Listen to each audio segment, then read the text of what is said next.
Friends, welcome back to my channel. हम प्रजामंडल आंदोलन कर रहे थे, जिसमें बीकानेर प्रजामंडल आंदोलन और जोधपुर प्रजामंडल आंदोलन 2 वीडियो में कंप्लीट हुआ है। तो मेरे चैनल पर जाके देख सकते हैं आप पिछले वीडियो में। अब हम आज पढ़ने वाले हैं जयपुर प्रजामंडल आंदोलन। जयपुर में आरंभिक राजनीतिक संगठनों की स्थापना 1907 में जब अर्जुन लाल सेठी वर्धमान विद्यालय स्थापित किया था। 1907 में अर्जुन लाल सेठी ने वर्धमान विद्यालय स्थापित किया। उस समय जयपुर क्रांतिकारी गतिविधियों का केंद्र बन गया था। हीरालाल शास्त्री की प्रेरणा से जयपुर हितकारिणी सभा का गठन। जयपुर में हितकारिणी सभा का किस हीरालाल शास्त्री की प्रेरणा से, और इसके अध्यक्ष बालचंद शास्त्री और मंत्री केसरलाल कटारिया थे। तो जयपुर हितकारिणी सभा का गठन किया हीरालाल शास्त्री के प्रेरणा से। तो इसके अध्यक्ष किसको बनाया गया था? बालचंद शास्त्री को, और मंत्री केसरलाल कटारिया थे। इस समय जयपुर राज्य में प्रशासनिक कार्यों में फारसी भाषा का प्रयोग किया जाता। प्रशासनिक कार्यों की भाषा क्या थी? फारसी भाषा थी। तो जनता के प्रबुद्ध वर्ग के लिए असहनीय था, और परिणाम स्वरूप ठाकुर कल्याण सिंह, श्यामलाल वर्मा आदि के नेतृत्व में 1922 में जयपुर में हिंदी को राजभाषा बनाने के लिए आंदोलन आरंभ कर दिया था।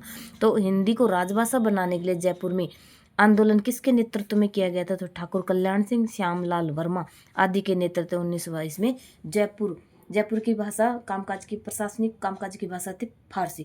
तो इसका आंदोलन करने के लिए 1922 में किसके नेतृत्व में? ठाकुर कल्याण सिंह, श्यामलाल वर्मा आदि के नेतृत्व में जयपुर में राजभाषा हिंदी को राजभाषा बनाने के लिए आंदोलन प्रारंभ किया गया था। 1 सितंबर 1927 को जयपुर में एक साधारण से झगड़े के बाद पुलिस द्वारा लाठीचार्ज किया गया और पूरे शहर का वातावरण तनावयुक्त हो गया। इस अवसर पर जयपुर की महारानी ने काउंसिल के प्रेसिडेंट को सूचित किया, और यह शहर में शांति स्थापित नहीं हुई तो अन्न जल ग्रहण नहीं करेगी। एक छोटा सा झगड़ा होने के बाद पुलिस के द्वारा लाठीचार्ज किया गया। तो इस अवसर जयपुर की महारानी काउंसिल के प्रेसिडेंट को सूचित किया और कहा गया कि शांति स्थापित नहीं हुई तो वह अन्न जल ग्रहण नहीं करेगी। जयपुर सरकार ने उसी दिन एक असाधारण गजट प्रकाशित कर एक जांच कमीशन की नियुक्ति की। इसका कार्य 1 सितंबर 1927 को जयपुर शहर में गोलीकांड की जांच करना था। इस कमीशन के सदस्य थे चीफ कोर्ट के जज राय बहादुर नानकराम जौहरी और सेशन जज सैयद इफ्तार खार हसन। एक छोटा सा झगड़ा हुआ था, तो इसके लिए जयपुर की महारानी काउंसिल ने प्रेसिडेंट को सूचित किया, और फिर उस पर एक असाधारण गजट पेश करके एक कमीशन की नियुक्ति करी गई। और 1 सितंबर उसका कार्य था कि 1 सितंबर 1927 तक जयपुर शहर में गोलीकांड की जांच करना था। इस कमीशन के चीफ कोर्ट जज राय बहादुर नानकराम जौहरी थे, और सेशन जज सैयद इफ्तार खान हसन थे। और ये 2 सितंबर 1927 से और 4 सितंबर 1927 जयपुर शहर के बाहर 2 सार्वजनिक सभाएं हुई थी। एक तो 2 सितंबर और एक 4 सितंबर, जिसमें लगभग 20,000 व्यक्ति सम्मिलित थे। जनता की मांगे सरकार के समक्ष प्रस्तुत करने के लिए 30 व्यक्तियों की एक समिति बनाई गई। इस समिति में 15 हिंदू और 15 मुसलमान सदस्य थे।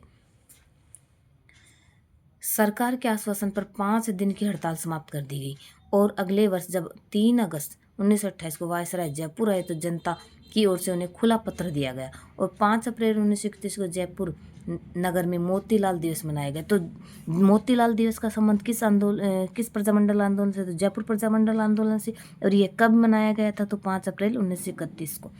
मोतीलाल दिवस कब मनाया गया? 5 अप्रैल 1931 को, और जयपुर नगर में मनाया गया। और एक बार फिर जयपुर सरकार ने इसका दमन का काम किया, और इसमें सम्मिलित होने वाले खादी भंडार के कार्यकर्ता गुलाब चंद चौधरी और कुंदनलाल और किशोर सिंह को कैद कर लिया गया। जब ये मोतीलाल दिवस मनाया गया तो इसके कार्यकर्ताओं को, जैसे कि गुलाब चंद चौधरी और कुंदनलाल किशोर सिंह को कैद कर लिया गया। और कुछ समाज सेवी व्यक्तियों ने सरकार की दमनकारी नीति का मुकाबला करके जनता में राजनीतिक चेतना प्रोत्साहित करने के लिए एक जन संगठन की आवश्यकता महसूस किया था। 1931 में कपूरचंद पाटनी, जमनालाल बजाज आदि ने जयपुर प्रजामंडल की स्थापना की। तो जयपुर प्रजामंडल की स्थापना 1931 में। तो ये सब जो मैंने पिछले कारण बताए, ये सारे जयपुर प्रजामंडल इसीलिए इन्होंने महसूस करा कि अब अपने को कुछ ऐसी संस्था बनानी पड़ेगी। तो 1931 में कपूरचंद पाटनी और जमनालाल बजाज आदि ने जयपुर प्रजामंडल की स्थापना की। प्रजामंडल के अन्य कार्यकर्ता देश पांडे, केसरलाल कटारिया आदि थे। और पहले तो ये तो थे इनके जयपुर प्रजामंडल के संस्थापक। कौन कौन? कपूरचंद पाटनी और जमनालाल बजाज। और अन्य कार्यकर्ता भी पूछे जा सकते हैं, जैसे कि देश पांडे, केसरलाल कटारिया और सीकर तोरावटी उदयवरवाटी के कृषक आंदोलन को संगठित करने के लिए प्रजामंडल में उल्लेखनीय योगदान दिया। किसने? सीकर तोरावटी और उदयपुरवाटी के कृषकों ने। 1930-31 में जयपुर के प्रजामंडल के सहानुभूति रखने वाले कार्यकर्ताओं ने नमक सत्याग्रह में भाग लिया था। इसके प्रमुख थे, नमक सत्याग्रह में भाग लिया था बंसीलाल लोहाड़िया, हनुमान शर्मा, रघुवर दयाल चतुर्वेदी, राधाकृष्ण बजाज और देवनारायण शर्मा। मदनलाल खेतान, ओमदत्त शास्त्री, हंसराज नेतराम शर्मा, रूपचंद सोमानी और विजयचंद जैन, सोमदेव ग्रोवर, कपूरचंद छाबड़ा आदि कई अन्य कार्य जयपुर राज्य के देहाती इलाकों में और अजमेर, आगरा आदि स्थानों पर जाकर समाज सेवा के कार्य किए थे।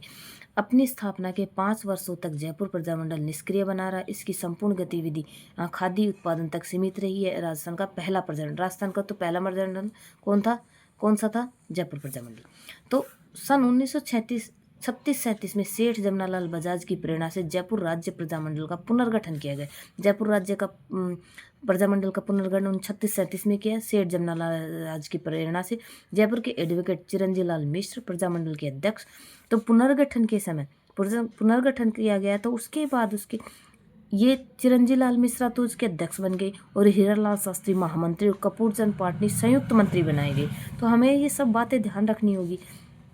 आजकल पेपर का पैटर्न टफ होता जा रहा है। प्रजामंडल के अन्य प्रमुख सदस्य बाबा हरिश्चंद्र, हंसडी राय, लादूराम जोशी, टीकाराम पालीवाल और पहले इसके अध्यक्ष जब इसका गठन किया गया तो जमनालाल बजाज और संस्थापक कपूरचंद पाटनी।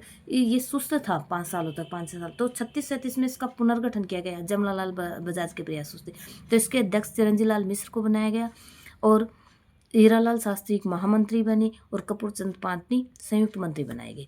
आगे देखते हैं। सन 1938 में प्रजामंडल का प्रथम अधिवेशन जयपुर में करने एवं अध्यक्ष सेठ जमनालाल बजाज को बनाने का निर्णय किया गया। 1939 में किसको? जमनालाल बजाज को इसका अध्यक्ष बनाने का। इसी दौरान प्रजामंडल और जयपुर सरकार के बीच मतभेद हुए और प्रजामंडल के नेताओं को गिरफ्तार कर लिया गया, पर जल्द ही सरकार और प्रजामंडल के बीच समझौता हो गया। जयपुर प्रजामंडल का प्रथम अधिवेशन 8 से 9 मई 1939 को जमनालाल बजाज की अध्यक्षता में संपन्न हुआ। स्थान था नथमल का कटला, जयपुर। तो जयपुर प्रजामंडल का प्रथम अधिवेशन का हुआ 8 से 9 मई को 1938 को जमनालाल बजाज की अध्यक्षता में हुआ और ये कहाँ? स्थान नथमल का कटला, जयपुर में। अगले दिन 10 मई 1938 को कस्तूरबा गांधी ने भी नथमल के कटले में एक सभा को संबोधित किया। 5 अगस्त को प्रजामंडल की कार्यकारिणी के सदस्य रिहा कर दिए गए। कुछ दिनों बाद प्रजामंडल ने संस्था को सोसाइटीज रजिस्ट्रेशन एक्ट के अंतर्गत पंजीयन कराना स्वीकार कर लिया। दूसरी ओर सरकार ने प्रजामंडल की मूलभूत अधिकारों की मांग स्वीकार कर ली। 5 अगस्त को प्रजामंडल की कार्यकारिणी के सदस्य रिहा कर दिए गए। कुछ दिनों बाद प्रजामंडल ने संस्था को सोसाइटीज रजिस्ट्रेशन एक्ट के अंतर्गत पंजीयन कराना स्वीकार कर लिया और दूसरी ओर प्रजामंडल की मूलभूत अधिकारों की मांग भी स्वीकार कर ली गई थी। 1 फरवरी 1939 को जब जमनालाल बजाज जयपुर पहुंचे तो उन्हें गिरफ्तार कर लिया गया। इससे प्रजामंडल आंदोलन एक बार फिर से गति मिली। जब 1 फरवरी 1939 को जब जमनालाल बजाज जयपुर पहुंचे तो उन्हें गिरफ्तार कर लिया गया और जब ऐसे नेता, बड़े नेता गिरफ्तार होते हैं तो हलचल तो होती है, तो फिर इसको फिर गति मिली। 5 फरवरी को सर्वप्रथम चिरंजीव लाल मिश्रा को नेतृत्व में सत्याग्रही जत्था निकला। उस दिन रमा देवी देशपांडे, जो भारतीय चरखा संघ के मंत्री बलवंत सावलराम की पत्नी के नेतृत्व में अन्य 5 महिलाओं ने सत्याग्रह किया। ये 5 फरवरी को सर्वप्रथम चिरंजीव लाल मिश्र की नेतृत्व में ये 5 महिलाओं ने सत्याग्रह किया था। सुमित्रा देवी, इंदिरा देवी, विद्या देवी, शारदा देवी और सुशीला गोयल ने।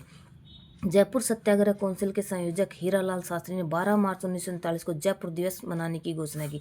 तो जयपुर दिवस 12 मार्च 1939 को, और जयपुर के अलावा बगड़, झुंझुनू, चोमू, सीकर, दौसा के अलावा जयपुर राज्य से बाहर उज्जैन, ब्यावर, दिल्ली, आगरा में भी जयपुर दिवस मनाया गया। तो 12 मार्च 1939 को। और मोतीलाल दिवस कब मनाया गया था? 5 अप्रैल 1931 को।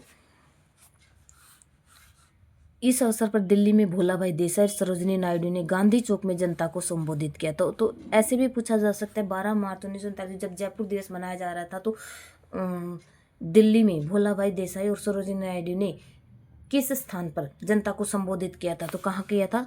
गांधी चौक में, दिल्ली। राज्य सरकार ने जब प्रजामंडल को मान्यता प्रदान करने और कार्यकर्ताओं को रिहा करने का आश्वासन दिया तो गांधी जी के निर्देश पर जयपुर सत्याग्रह के 18 मार्च को स्थगित कर दिया गया। सत्याग्रह के स्थगन के समय प्रजामंडल ने यह शर्त रखी थी कि जयपुर का प्रधानमंत्री मिस्टर बीचम के स्थान पर किसी हिंदुस्तानी को प्रधानमंत्री नियुक्त किया जाएगा और जयपुर सरकार ने बीचम के स्थान पर राजा ज्ञाननाथ को नया प्रधानमंत्री बनाया गया। तो जयपुर का प्रधानमंत्री किसे नियुक्त किया गया, बनाया गया? ज्ञाननाथ को नया प्रधानमंत्री बनाया गया। और 2 अप्रैल 1940 को जयपुर राज्य सरकार और प्रजामंडल के बीच एक समझौता हुआ। जयपुर राज्य सरकार और प्रजामंडल के बीच 2 अप्रैल 1940 को समझौता हुआ। इसकी निम्न शर्तें थी। जन संस्था का नाम प्रजामंडल ही रहेगा। प्रजामंडल का सदस्य जयपुर राज्य के बाहर किसी भी राजनीतिक संस्था का सदस्य बन सकेगा और जनता को भाषण का अधिकार रहेगा। और प्रजामंडल का उद्देश्य राज्य में महाराजा की छत्रछाया में उत्तरदायी शासन की स्थापना करना। इस समझौते के तहत प्रजामंडल को 2 अप्रैल 1940 को जयपुर राज्य ने पंजीकृत कर दिया। तो पंजीकृत भी कब हुआ प्रजामंडल का? 2 अप्रैल 1940 को। इसके बाद प्रजामंडल का दूसरा वार्षिक अधिवेशन, हम ये आगे की सारे फैक्ट हम नेक्स्ट वीडियो में करेंगे। इस वीडियो में बच्चों इतना ही, और वीडियो आप पूरा देखें, आपको समझ अच्छा लगेगा, आपको पता चलेगा कि ये पूछे कहाँ से जा रहे हैं प्रश्न। ये मत सोचना कि अभी आरपीएससी के अध्यक्ष ने बयान दे दिया कि मूल किताब, तो ये हम जो किताबें लाते हैं राइटर्स की, ये भी तो किसी किताबों में से इकट्ठा ही करते हैं, ऐसी बात नहीं है। तो अब इतना ही टाइम है हमारे पास कि हम जो हमारे पास मैटर है हम उसी में से करें। क्या आपने कभी महसूस नहीं किया कि हम जो किताबें लाते हैं क्या उनमें से प्रश्न नहीं बनते हैं उसमें से? हमें पढ़ने का तरीका आना चाहिए किताब को। तो अगर आपको अच्छा लगता है तो मेरे वीडियो को लाइक शेयर सब्सक्राइब जरूर करें, कमेंट करना तो बिल्कुल भी ना भूलें। इसी तरह आपको छोटी छोटी वीडियो मिलती रहेंगी, आपको देखना। अगर जो मैं टॉपिक करवा रही हूँ उसमें से प्रश्न ना बने तो देखना। मेरा चैनल छोटा ज़रूर है लेकिन क्वेश्चन आपको अच्छे देगा। मैं बुक से ही पढ़ा रही हूँ, कोई अपने मन से नहीं पढ़ा रही। और ये बुक भी किसी ने ऐसे ही तो छापी नहीं है, किसी ने पढ़ के। अब कोई भी अपनी बुक छापेगा तो कहीं ना कहीं से अच्छा ही मैटर करके करेगा। मैं ये नहीं मानती, आप किसी की भी बुक ले आओ। और वीडियो देखने के लिए आपका बहुत बहुत धन्यवाद।